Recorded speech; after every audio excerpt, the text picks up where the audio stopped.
Every year, the streamings happen where the top YouTubers come. It's like Oscars for YouTube. And every year, over 20 of those nominees are Karat clients. I know creators who've made over $100,000 on a single short. How did you end up growing it and raising $100 million? The number one thing as a creator you need to know. Hi, Eric. Thanks for joining us on the 1 of 10 podcast. Thanks, Richard. I am excited to be here. This is going to be fun. This is going to be a fun chat. You're at the forefront of the creator economy. So for those who don't know you, what do you do? So I co-founded this company called Karat. We help creators with money. And what I mean by that is when you're making YouTube videos, at some point you have to figure out taxes and incorporating yourself and bank accounts and payments. And it's super, super stressful. So we build products to make that easier. Our first product, it's like an American Express Black Card, but it's customized for creators like Ludwig and Alex Botez and Sam Colder because it gives them terms based on their social stats that other banks would never really understand. Love that. That's super useful, and we'll get to that.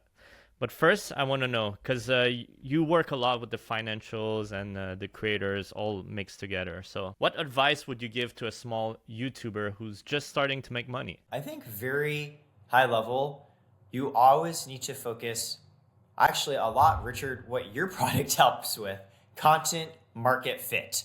Have you found something that you enjoy making, that you are good at, that the audience is responding to as well? And I'm sure you know more than I do, but earlier on, it's often good to find a specific niche that hits those criteria that really helps you stand out. I think when I see on the financial side, what I realize a lot of creators don't realize is you really need to diversify your income. If you're a creator and you're starting to hit reasonable numbers and you're making money on AdSense, you should start thinking about brand deals. And there are so many folks out there who are willing to bring brand deals to you on a non-exclusive basis, where sure, you might not be getting the highest rates in the beginning, but you'll be making a lot more from brand deals than you're getting on AdSense. And eventually, as you continue to grow, I think you see sort of this natural progression where creators go from AdSense, then they go into brand deals, and then they start to build community. And when you build community, that's where you're able to spin out and sell other different types of products, whether it's apparel or things that are a little bit more custom. Like Ludwig, for example, got to such a point where he could sell a bidet. So there's almost like a life progression of a creator from, oh, let me just make content people like, to, okay, I'm making money, I should add in brand deals, to, okay, now I have a community, what sorts of like products do I want to launch? So I'll pause there. But again, Richard, I mean, that's literally what your company helps with. Like, what type of creator do you think should start using 1 of 10 and how early?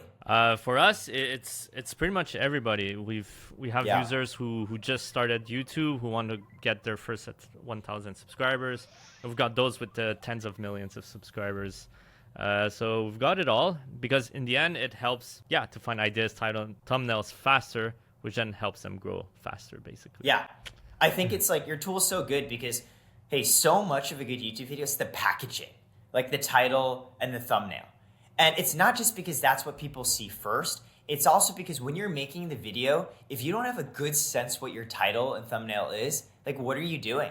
Like, what's the point of this video? How are you going to give value to them? Yeah, exactly. I mean, it's what I say. 85% success is on the click, on the idea, and basically the title, thumbnail.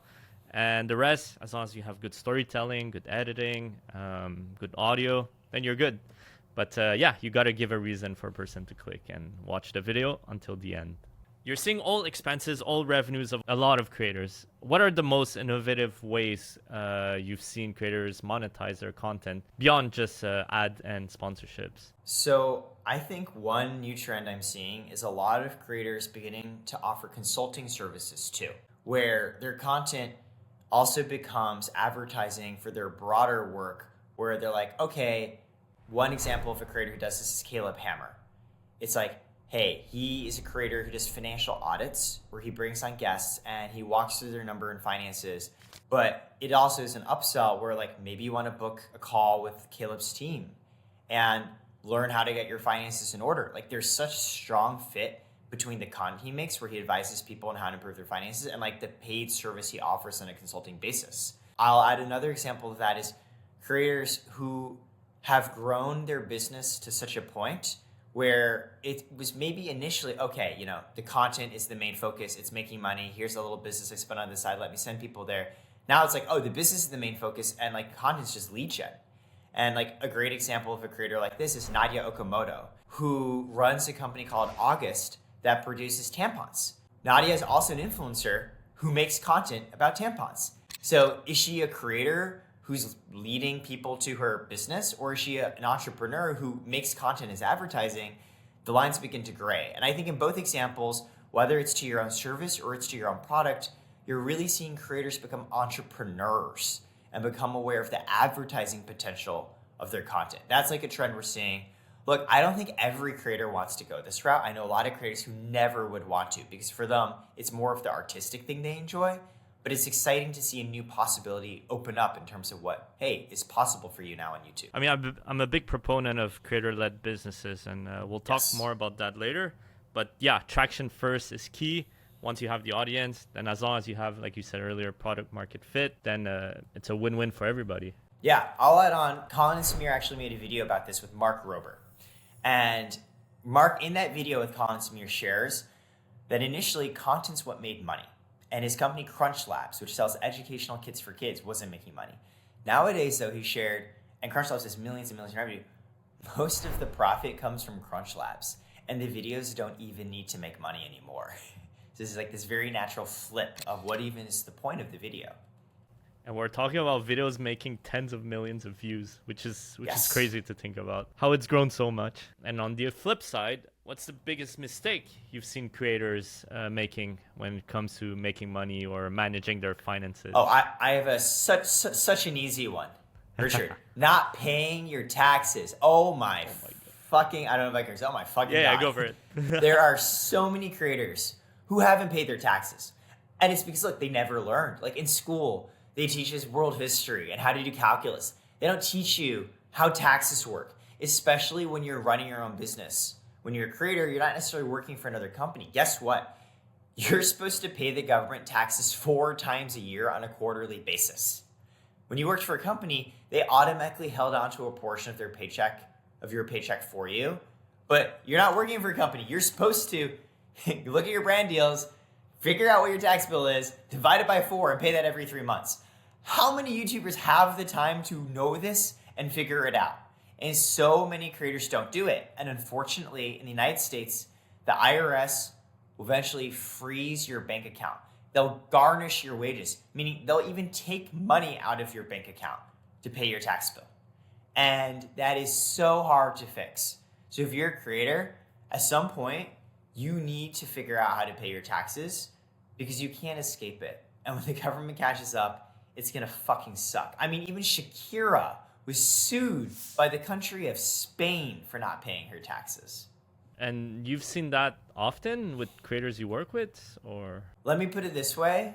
You'd be surprised how many creators face this problem because it's not one they want to share publicly, obviously, because it's a very scary thing to go through. And that's why I just want to say, look, it happens, it's okay, but ideally prevent it from happening in the first place by being proactive. Where do you think most creators overlook to make money that you've seen other creators doing well with? Yeah, I think for me, a lot of it, I talked to this one creator who's getting brand deals from an agency that they had brought on. And then she switched to a different agency and was starting to make 10 times more. Like actually insane. So that's my number. So I have 2-3 thoughts. That's my first thought. You need to find an agency that specializes in your niche because they will know what sorts of brands to attach onto your content. And they will probably have relationships with brands already in the space. Otherwise, you might just be getting random brand deals that aren't a good fit for you. I think that's number one. On top of number one, that's a big issue I've seen. Like a lot of people I've seen unsatisfied with their sponsorship agencies saying that they're not doing anything or they're not bringing any deals. They're just replying to their emails.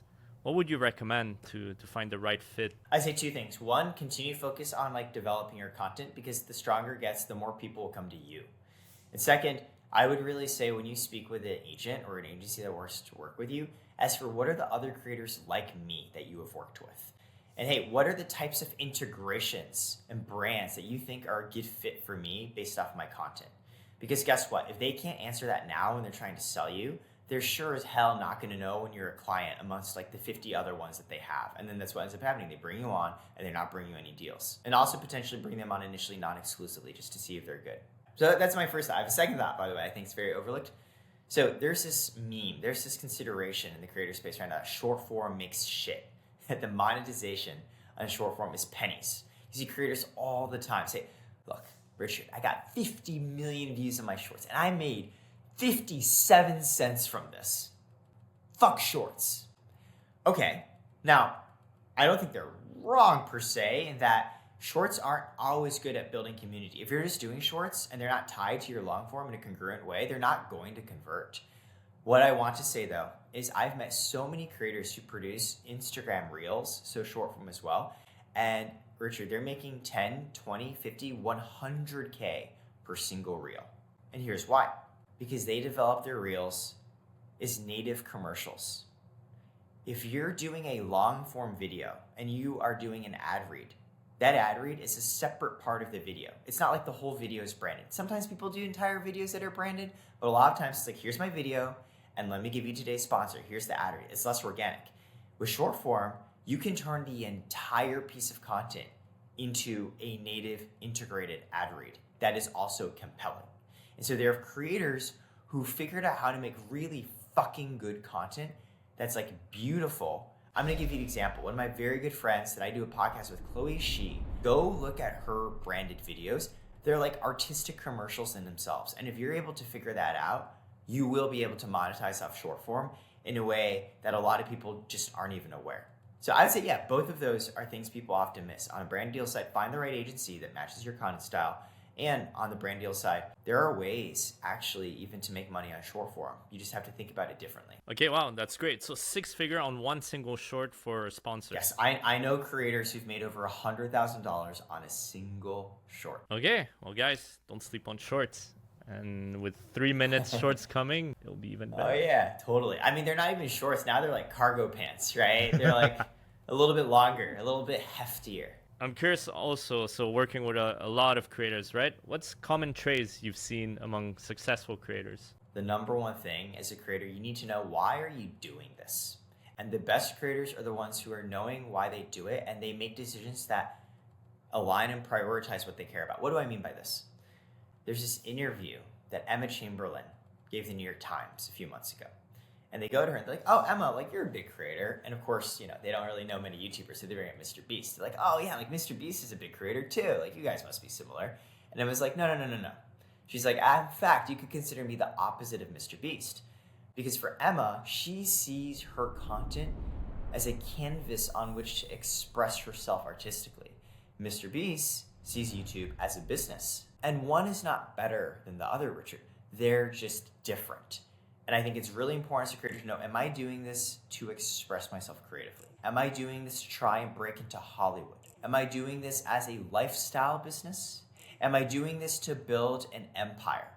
And your answers to those questions will dictate the types of content that you make, how much they follow the algorithm, how much you're going to try and post, how much you're going to try and monetize, how you're going to try and scale.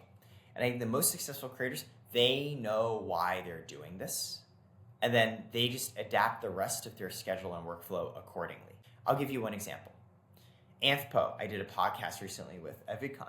Anthpo was a hugely successful creator with millions of followers based off his lifestyle and comedic content. He quit YouTube before Tom Scott and Matt Pat and a lot of these other creators. He's one of the very first to just, at the height of his peak of his fame, to say, I don't want to do this anymore. Now, he actually came back afterwards, but why did he quit in the first place? He was making him money. It's a business. But for him, the goal, it was always the art. He didn't care that much about monetizing. He just wanted to give people really cool stories and things that they could watch. And creatively, he wanted to refresh himself and figure out new things to do. So taking a break makes a lot of sense. That is a decision that makes sense for Anthpo. That decision might not make sense for you if you're just seeing YouTube as a business. So know why you're doing this. On top of that, what are the most effective ways for creators to build and engage their audiences you've seen working well these days? I think I once went to a talk that Sam McColby gave that I really liked. And what they shared was their journey, starting as Vine pranksters to now they produce long-form YouTube videos about like haunted mansions. So going from like 5-second joke clips to like hour-long exploratory videos. Now, how do they do that journey? You need to figure out what you like that the audience likes. And say you're not sure, or you have one style of content, but you want to try something different. You want to make that shift slowly. You can't just, if you want to retain your audience, suddenly completely change the type of content that you're making. You want to phase it in. And the rule they walked me through was 1/4, 2/4, 3/4, 4/4. In the beginning, for every 4 videos you put out, have one of them be in the new style, something new you want to explore and see if people like. Have 3 of them be the same. 3 of them are old. Then shift it, half. Then eventually, more of your content's the new style, and eventually you make the entire shift over. But this might take place over years. And so I think the takeaway for me is if you want to figure out like what content really resonates with your audience and do something new, explore, but do so in a way that doesn't totally cut you off and alienate yourself from your existing content and your existing audience if you want to hold on to them. Wow, I didn't know they said that, because that's what I say as well. 1 and 4 has to be an experiment. So like that, like you said, those experiments become those that work well. It's your new bucket, but while keeping the buckets that work. Exactly. I mean, if you thought, number one, Richard, great minds think alike. So it's cool that both of you thought them. And second, as you've probably told, I just consider myself lucky to get to learn from so many creative minds like yourself. I'm merely just passing on the wisdom that others have taught me. Talking about all your wisdom, you've learned a lot, right, through Karat. So I'm curious, what's actually the origin story? What did you do before Karat, and how did you end up growing it and raising $100 million? Yeah, so our mission for Karat has always been, we want to help you with your money and finances, whether it's credit or taxes or banking or payments. The same way Square has done that if you're a mom and pop shop, or Stripe has done that if you're an e-commerce business. We want every dollar to go through us because we think we understand you better than normal financial institutions. Now, of course, people always ask us, like, why? Like, we've been doing this for 5 years. And a lot of the work we've done is just on education, helping creators understand why they should care about their taxes or about their credit or their bank accounts. Before doing Karat, I always wanted to do something creative. That's why I love working in this space. I love that, hey, you could be a kid sitting anywhere in the world, and if you put a fucking banger video out, people will find it. People will watch it. And that could unlock an entire new life for you. Like, that's incredible. And I care about that because growing up, I never felt like I had that chance. I was scared. I thought I had to follow a very traditional path. It was chains of restriction that I placed on myself. I went to school and I went and worked very corporate jobs for a long time. I worked in investment banking. I worked in management consulting. These are prestigious, well-paying jobs, and creatively I was dying, and I really hated it. Eventually, I managed to land a job at Instagram where I was a product manager, and I was helping build products like Instagram Live. I was like, wow, Richard, this is so much cooler. I'm getting to work with creators. I'm getting to work with people who found a way to make a living making content and support themselves while doing it. Like, wow. And I said, this is inspiring. I want to work with them directly. So I quit my job at Instagram. I said, what do I know that I can help them with? I can't help them with content, but I used to work in banking and I used to work in tech. I can help them on the financials. Let me build financial products for them.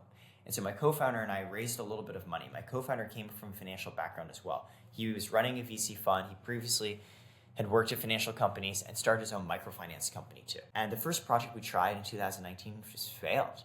Is going to creators saying, hey, do you want business capital to expand? Like maybe you want to expand your studio, launch merch, hire more people, and it failed because no creator understood what we were trying to do. It was very complicated. In fact, in 2020, the US government was offering free COVID relief stimulus money. I went to creators and said, hey, I'll help you get this. And not a single one took it because they thought it was a scam. It's too good to be true for someone to come off the street and say, you don't know me, but sign here and take free money. And so that's when we spend a lot more time said, you know what, forget trying to launch things. Let's just try and build community and education and go out to creators, ask them what they're scared about, and try and talk them through, here's how you can improve your finances. And then yes, one day, several creators reached out to me and said they had a weird problem around their credit cards. For example, Alex Botes, chess streamer, despite going to Stanford, running a business before, doing so well financially as a top streamer, have been rejected for a business credit card multiple times because banks didn't understand what she did. Friends, just so many creators who didn't pay their taxes because it was not clear to them how to calculate it. So many creators who didn't know how to set up business bank accounts or couldn't move into apartments because they didn't have credit history. And that's like, oh, here's an opportunity. And so the first product we launched was a business bank account. Then we now also offer services where we connect creators with partners for taxes. And very soon we're launching a business bank account that will also help you track what you need to pay for taxes, that will give you tons of rewards, perks, and benefits with tools you use like Epidemic Sound. and actually understands you. So if you have questions, we can explain it to you in ways that make sense. That was the origin. And to your point on how do you raise money, it's all about finding people who already believe in the vision that you believe in and convincing them you're not going to be the one to screw it up. You can never convince somebody to believe something that they don't already. And so we talked to so many investors, and so many of them saw YouTube as incredibly niche and never going to grow. So they're like, why would you want to build financial products for them? But eventually we were able to tell a story where we found people who agreed, yeah, one day everyone's going to be making content. I'm not saying they're going to be YouTubers, but it's going to be a part of their normal lives, and it's going to be a part of their business. And if it's a part of their business, they're going to need help with financial business products. If you believe this will be a need one day, let me convince you that I'm going to be the one to do it and that I'm not going to screw it up. And slowly walk through every single round. We used 4 rounds of funding. We'd always come and say, this is what we were trying to prove, and here's what we know now, and here's what we want to prove next. On the topic of fundraising, I'm curious about that world. How long did it take you to raise that? Such a big amount? Yes, this is over the course of we didn't care for 5 years. We've done 4 rounds. And the way you raise money, as I said before, is you want to tell a story. So look at it this way. There are 5 questions that if the answer to each of those questions is yes, Karat is a $1 billion company. What are those 5 questions? Number 1, are creators a big and growing market? Number 2, are creators also going to become businesses? Because again, if you go through these, if creators aren't a big and growing market, none of this will succeed. If creators do become a big market, but they're all like Hollywood actors and they aren't running businesses and figuring out their finances, we won't succeed. But if they're a big growing market in their businesses, can we find the first product that's a wedge that they trust, that they can use, that integrates us into their operations? And if we find that first product, can we find the next one and convince them to go onto that product as well? Can you build out a suite, a collection of products? And the 5th one is, great, now scale this all into profitability. Because building financial products is very expensive. In the beginning, we spend more than we make. But if we build it once and people like it and it scales, then can it become profitable? So those 5 questions, every time we raised a round, we said, hey, this is the question that we want to answer with the money that you've given us. And this is the question we answered last time. So the very first round, we raised $1.5 million. And we said, hey, we want to prove to you that creators are a big market.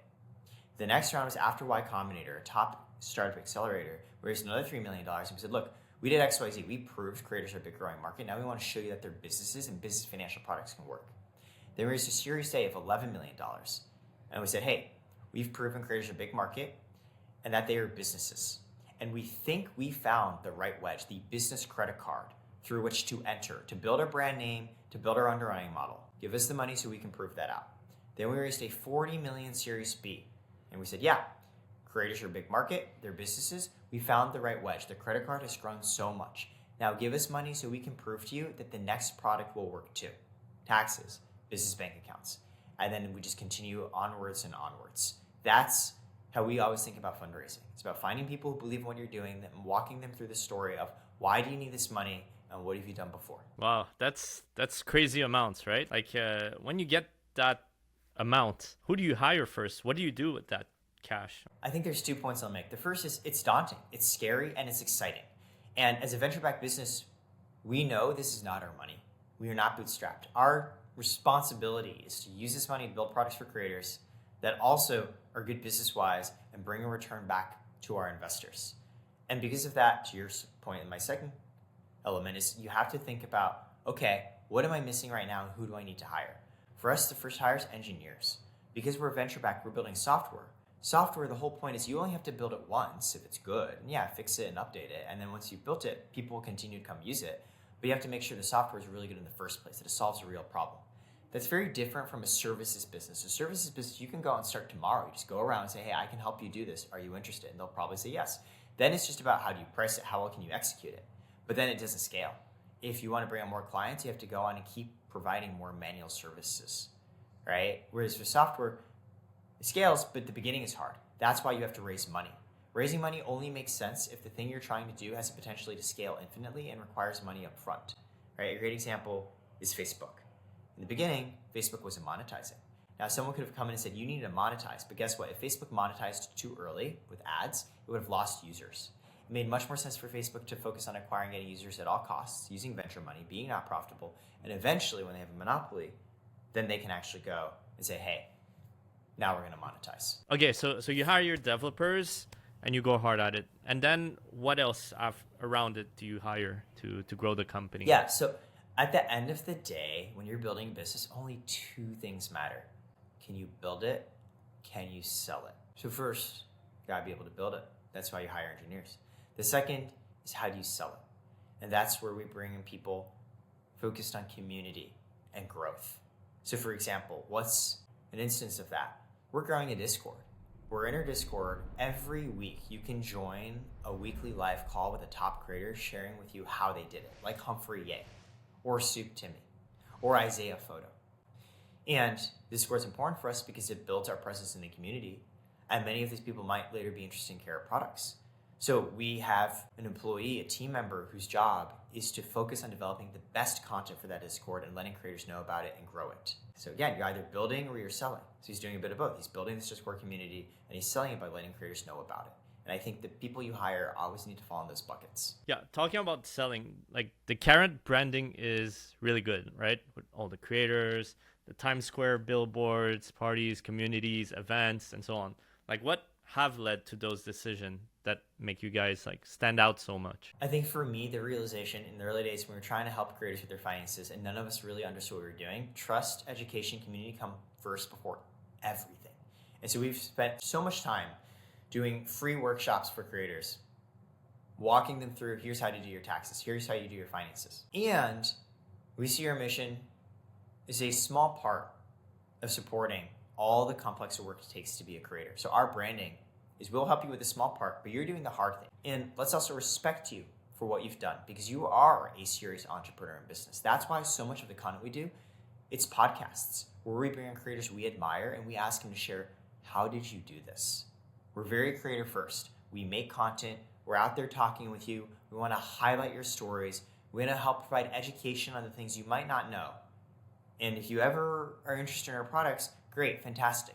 But if not, I still feel good about myself and what we've done, and that's a win. How many employees do you have? Yeah, we have about 15 to 20 employees right now. I'll tell you, Richard, the most important thing actually, the goal isn't to have many employees. The goal is just to have a small team of like really top quality people because managing is really hard. And at one point I was managing managers and I was like, gosh, this is so removing me from the work that I'm doing. And so I definitely have learned over time, it's easy to hire people. It's hard to manage well. Actually, I mean, I'm going through this, right? As we're scaling everything around 1 of 10. Any advice how to manage a team and scale? I think for me, one of the most helpful realizations is generally we're not good managers when we start because you're generally good at something when you've practiced it. And guess what? What you do yourself as an individual contributor, whether it's making YouTube videos or building an Excel model or putting together a presentation, that's something you've probably done thousands of times before, so you're pretty good at it. And then when you're like, oh, let me manage somebody else to do it. Guess what? That's your first time managing. The first time you made a video or made a PowerPoint or made an Excel sheet, you probably weren't great at it. So I think the first thing as a manager is to go in is be humble and be like, yeah, I'm probably bad in a bunch of ways.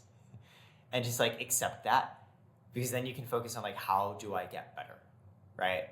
I think for me, one thing that was really, really helpful was understanding the right balance between giving them enough guidance but not micromanaging. There is a saying that says, with alignment comes agency. What that means is the more you and your team member are truly aligned on like why you're doing this, like what are the goals of the business, like what are the principles you follow, the more agency you can give them, the more freedom you can give them to just do their own thing.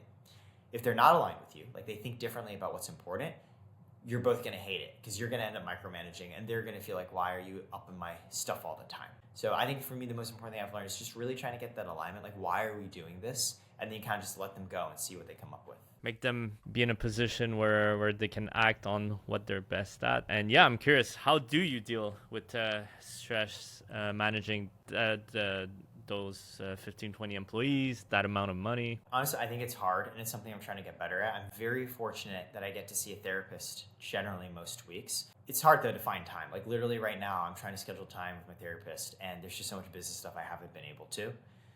Number one. Number two, friends. So important. I get to have these amazing friends I've met in LA where we always try and regularly do things together. Like every Saturday, I'll go and play pickleball with them.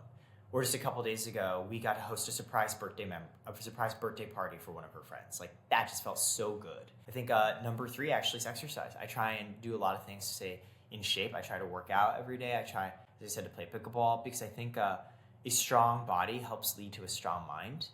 And I don't mean this in some like hustle bro bullshit thing. Like, oh, you have to eat like bison livers every day, whatever. I'm like, no, just fucking move your body. Just like do something, right? Just like touch grass. I mean, I feel the same. I play tennis twice a week. Oh, fuck and, yeah, man. actually pickleball once a week, so we should play. Richard, when you're in LA, I would love to play. Please let me know. How many creators are on Karat right now? So it's not a number we share publicly, but I'll say this. Every year, the streamings happen where the top YouTubers come. It's like Oscars for YouTube. And every year, over 20 of those nominees are Karat clients. And it speaks to the power and strength of the community that we've built amongst the biggest YouTubers in the world that I'm really, really proud of. How are you able to get so many of those huge creators out there? It's about trust and relationships. None of these are paid deals. None of these are influencer activations. Because we did a good job with a few creators very early on. They share with other creators and word spreads. Like, great example, ZHC was another one of our very early clients. We bet because we had built a lot of relationships in this space who were able to connect us with them, and we described what we're doing. He was interested. Then one day ZHC showed his Karat card to Graham Stephan, a finance YouTuber, because Graham asked, what's in your wallet? That makes it really easy for me when I reach out to Graham and say what I'm doing. He's like, oh yeah, I've heard about you before from ZHC. And when Graham now has a Karat card, Graham shows it to other people, it continues. If you build a good product, word of mouth will always be your most powerful marketing tool. It's what happened. That's exactly what happened with 1 of 10. Like, I mean, I just launched it, right? With 4,000 followers on Twitter. So not much, but then word spread everywhere once we, solved a pain point that people had. Yeah, so you solve an incredibly hard pain point. Like, again, to a very earliest thing as a creator, you want to be thinking about what's the concept I want to do next? And why not learn from others doing similar things as you? Just look at their titles and thumbnails to inspire your own creation. So, Richard, that's why, like I said, I've known about 1 of 10. Heard a lot of people reaching out to me talking about it. That's why I sent you a message. I was like, hey, Richard, I'd love to get to know you better. So it's come full circle. No, that's fun. It's fun. It's a fun space to work with all the creative people, smart people, all combined. It's fun. I'm curious, on the other side, what are some of the biggest challenges you face when working with creators? I think for us, it's recognizing that we're not necessarily the main top of mind thing for you. The main top of mind for you as a creator should always be making content. And so it's about, look, the stuff we help you with is important. Like, you have to pay your taxes. Like, please, good Lord. If there's one thing you take away from this podcast, pay your goddamn taxes. Yeah. And I know that's going to be way less urgent top of mind to making your content. So my job is to help, when you're free, understand what you need to do in the simplest fucking way possible and make it as easy and convenient for you. We have clients we help with their taxes. Like, we're in Discord. Because that's where they are. And they just ping us questions and we just answer because I want to adapt to their workflow. And what is the next big challenge Karat needs to overcome to continue scaling and serving creators? Well, Richard, as I mentioned, we're launching business bank accounts. I think it's really important as a creator. If you don't have a business bank account, you're not protecting yourself as a business and you're not necessarily setting yourself up to do your taxes properly. We want to make it so easy for you to set up with us. Got all these cool rewards through our partnerships with companies like Epidemic Sound, and also be prepared for taxes because we'll connect our business bank accounts with CPAs that can help them through the tax process. Now, this is really important because building the business bank account in partnership with a bank, it is so much work. And we've spent years thinking through this, but I'm really excited to launch this soon in the next couple of months. So that's your new product in the next few months. What's the vision in the next 5 years of what Karat will be overall? As a creator, when you start to make content and it starts to become a business, you want to incorporate, you want to set up a bank account, you want to get a business credit card, you want to get your taxes done, you want to get capital to grow faster, you want to get a mortgage, you want to get insurance. Everything on that we make easy for you. That's a very clear, concise mission. Nice. Yeah.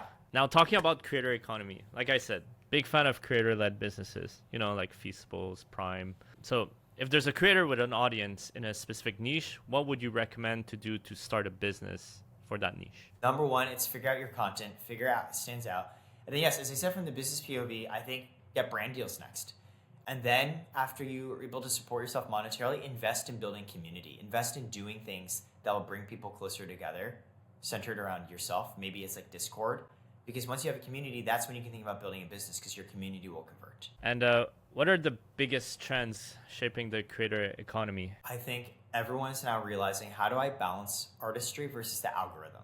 There's stuff that I want to make, and there's stuff that the algorithm wants to suggest to people to see. You see this battle play out in, oh, how valuable is short form, right? If it's algorithmically pushed. You see this battle play out in TikTok. Should I be building a presence there, or should I be building it on YouTube? And I think a lot of creators are thinking through really hard, how do I manage to do both? Some creators will do one for the money, one for the heart, where they say this video is for the algorithm, and I don't really care that much about it, and this one's for me. I think a great example of a creator who's done this is Shervin Shares. He's talked about it in a Karat Discord on a live talk. And he was a full-time YouTuber, even with 5,000 followers. He's making enough to support himself. And here's his strategy. He alternated between videos that were very focused on product reviews, that wouldn't get that many views, but were amazing for affiliate, because you're watching the video because you want to know, is this product good? And you maybe click on the link to buy it.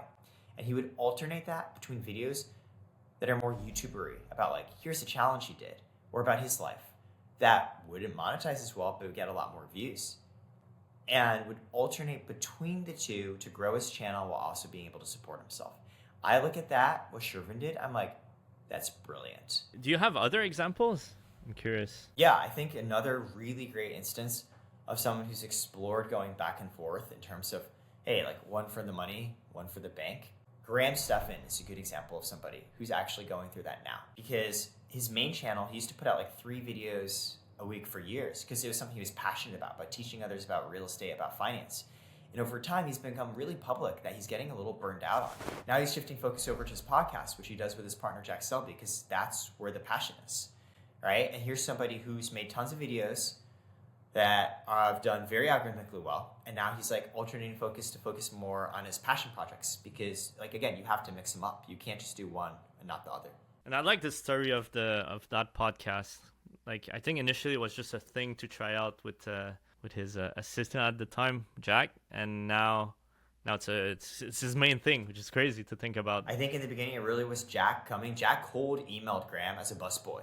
He's like, hey, it's like, Jack really just reached out to Graham. He's like, hey, I really love to do this for you. And Jack just offered free work. He's like, whatever you need help managing, let's do it. Built the relationship, eventually got to a point where he posted the podcast, and Graham was like, Jack, all right, Jack, let's try this. That's my Graham Stephan impression. I love Graham. Claire, we're close. I can see that.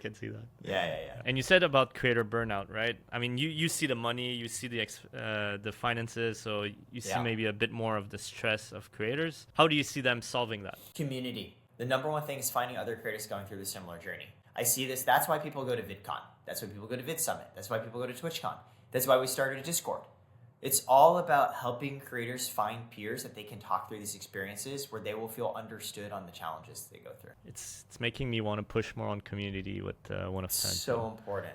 And how do you think AI will impact the future of content creation? It's scary. Anything new and powerful is scary. It doesn't necessarily think it's bad. It doesn't necessarily think it's good. What we know about AI is that, number one, it's been trained on the work of a lot of creators, of which there are a lot of moral and ethical questions on, hey, do the AI tools have the consent of these creators when they went out into this? I'm not sure. And that potentially is a problem that isn't yet solved. That being said, a lot of creators also see benefit in using the tools to help them come up with ideas or to help them with scripts. And as it gets better and better, it lowers the barrier of creation, so more people will get to make content. So I think there's good and bad things, and we're not sure. We're going to find out. It's, like you said, exciting, scary, especially with video generation, and then we'll probably not realize if it's AI or not. So exactly. It'll be crazy. We could be AI. Oh. And talking about the future as well of YouTube and content creation, you and I both talked about, movies being filmed from amateur YouTubers to then becoming professionals. How do you see the future of content looking like? I think there were so many examples of this, right? Raka Raka, right, released a horror film. I think it was called Talk to Me. That did really, really well. Yeah, 100 million box office. Yeah, incredible. And you're seeing so many YouTubers actually play their work in movies. Sam and Colby recently did a release of their movie that has done well. Yes Theory did Project Iceman, which they also put in theaters. Nebula, a group of creators led by Dave Wiskus, has also been releasing films and trying to do and successfully doing higher quality Hollywood-esque work. So I think the biggest framing to describe this is that YouTubers are eating Hollywood faster than Hollywood is eating YouTubers.